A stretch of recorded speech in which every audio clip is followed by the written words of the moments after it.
asawa ay hindi lang kasama sa saya, kundi sandigan sa hirap. Siya ang karamay sa bawat laban, at dahilan kung bakit, kahit pagod ka na, lumalaban ka pa rin. Sa mundong puno ng tukso at gulo, siya ang tahanan na palaging naghihintay. Hindi perpekto, pero totoo. Kaya kung may asawa kang tapat, mapagmahal, at handang sumabay sa unos ng buhay, ingatan mo siya.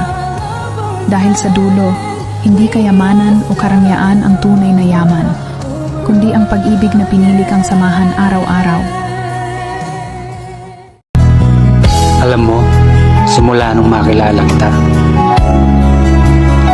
walang oras o araw na gusto kitang makasama.